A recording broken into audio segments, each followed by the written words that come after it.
உங்ககிட்ட அதை தான் நான் சொல்றேன். உங்க கையில இப்ப என்ன இருக்கிறது முக்கியம், உங்களால என்ன செய்ய முடியுங்கிறதா முக்கியம். What you have doesn't matter. உங்க கையில் என்ன இருக்குங்கிறது முக்கியம் இல்ல, உங்களால என்ன செய்ய முடியுங்கிறதா முக்கியம். நம்ம கிட்ட இப்ப இருக்கிறத வச்சு நம்மளால ஒண்ணும் பண்ண முடியாதுன்னு நினைச்சா அர்த்தமே கிடையாது. என்கிட்ட என்ன செய்ய முடியுங்கிற கெப்பாசிட்டி யோசிக்கிறது தான் பெரிய ஆள். நான் இந்த இடத்துக்கு வர முடியும் நம்புறவன் தான் பெரிய ஆள். அப்படி பார்த்தா உலகத்துல யாருமே பெரிய ஆள் கிடையாதுல. யோசிச்சு பாருங்க, இப்ப ஒண்ணுமே இல்லாதவங்களா இருப்பான். இன்னைக்கு $1,000,000 பண்றவங்க, 10,000 கோடி பணம் பண்றவங்க, பெரிய பணக்காரங்களா இருக்காங்க, நல்லது கட்டு செய்யறவங்க எல்லாருமே எடுத்தோடனே 10,000 கோடி ரூபாய் கையில வச்சில்ல, படிப்படியா தான் மேல வந்திருக்காங்க. அவங்க தங்கிட்ட இது இல்லங்கிறத பத்தி கவலைப்படல, என்ன இருக்கு.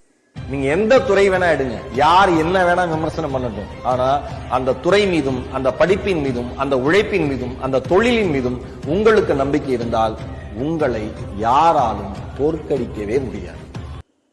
நீயா எந்திரிச்சு உழைக்கலனா நீ எதுவுமே சாதிக்க முடியாதுன்னு தோணுச்சு. நீங்க திறமை இருக்கிறவங்க கூட தோத்ததா சரித்திரம் உண்டு, ஆனா உழைக்கிறவன் தோத்ததா சரித்திரமே கிடையாது.